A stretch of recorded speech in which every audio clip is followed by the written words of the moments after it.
आज की हमारी कहानी ईर्ष्या मनुष्य को अपनी ही नजरों में गिरा देती है, इसी भावना पर आधारित है। दोस्तों, एक गुरु के कुछ शिष्य थे, लेकिन गुरु उनमें से एक शिष्य आनंद से बहुत प्रेम करते थे।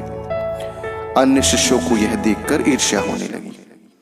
वे सभी सोचते कि हम भी तो शिष्य हैं, हम भी तो गुरु की सेवा करते हैं, फिर भी गुरु हमसे ज्यादा स्नेह करने के बजाय आनंद से ही क्यों प्रेम करते हैं। यह बात गुरुदेव को पता चली। उन्होंने शिष्यों को समझाने के लिए एक युक्ति लगाई।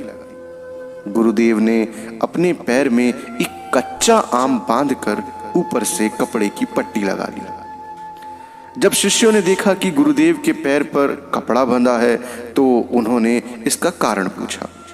गुरुदेव ने कहा कि मेरे पैर में फोड़ा निकल आया है, बहुत पीड़ा कर रहा है।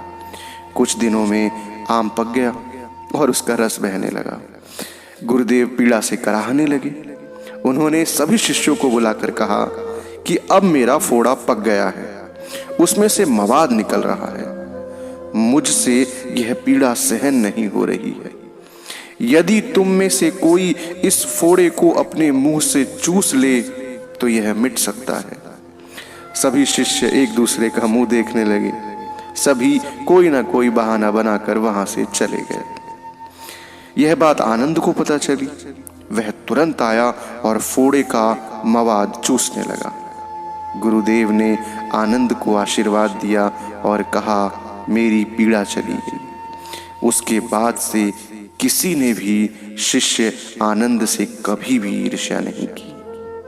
दोस्तों, यह मानवीय कमजोरी है कि मनुष्य कहीं ना कहीं किसी न किसी से द्वेष ईर्ष्या करने लग जाता है। कई बार उसे अपने पड़ोसियों से ईर्ष्या होती है, कई बार अपने सहकर्मियों से ईर्ष्या करने लग जाता है। कभी कभी ऐसे स्थानों पर भी मनुष्य ईर्ष्यालु हो जाता है जहां ईर्ष्या को पनपने की आवश्यकता नहीं होती। ऐसे में बेवजह जो ईर्ष्या होती है वह कई बार मनुष्य को अपनी ही नजरों में गिरा देती है।